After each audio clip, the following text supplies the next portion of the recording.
It's with a heavy heart. But this is the business blunder of the day. You have Nissan Skyline might come back as an EV SUV. I think I died a little inside.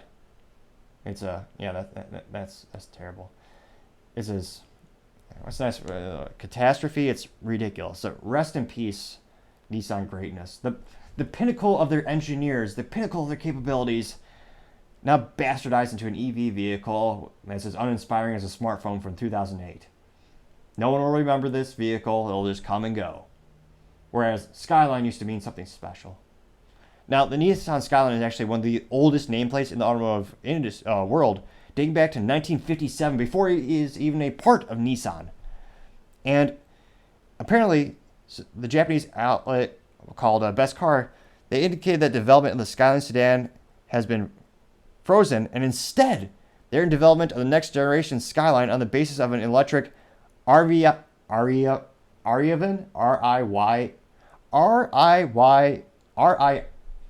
ridiculous, F- for marketing, ARIYA, which is a crossover EV SUV with plans to come out in 2025.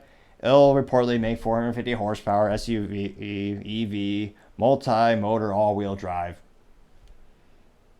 God, it's pathetic. One of the best vehicles ever made was R36 Nissan, the Skyline GTR. The whole Fast and Furious movies that Paul Walker, his main vehicle, that was pinnacle Japanese automotive engineering. That was a huge part of the car culture. And they're just using that name. You see Chevy doing this too. They're going to have the Camaro be an EV four-door sedan. Again, a business blunder in and of itself. But in this case, I can't help but think these companies are desperate and they have very little skills for marketing. Ford did this with the Mustang E-Mach, which is nothing like a Mustang. It's an EV kind of crossover SUV vehicle thing, but they called it the Mustang E-Mach.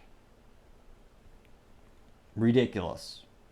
I think these companies are trying to take their best brand and try to convert it into EVs.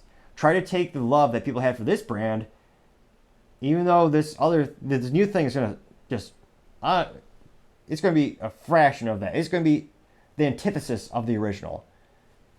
It's just going to be nothing. And yet, they're hoping that name will be inspiring enough for you to purchase it. Mitsubishi is making an SUV. They're calling it the Eclipse. The cool green car from the original Fast and Furious movies, that was Mitsubishi Eclipse. It's a great tuner car with 3 pedals. There's a stick shift, as all great vehicles deserve to have.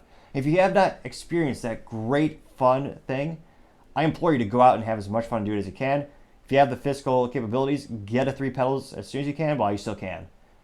Because those things are such a pleasure to drive. And unfortunately, the number of stick shifts made dwindle year over year, partially because of tailpipe regulations, government regulations, forcing EVs upon us. Which, interestingly enough, if someone else were to become president, could they flip the equation? Could they just force every automotive company to make a V8 or V10 with a stick shift? That'd be interesting. I don't see why not in terms of governments forcing you to do EV. Why couldn't they do it the other way? But I digress. In terms of Nissan taking one of the most prestigious brands and diluting it to something that it never was, never meant to be. That's got to be the business blunder of the day. Perhaps for quite some time. Now, thank you again for taking the time to tune in. I really appreciate it if you take the time to subscribe. We're trying to get to 3,000 subscribers by the end of July, and we're getting closer and closer and closer.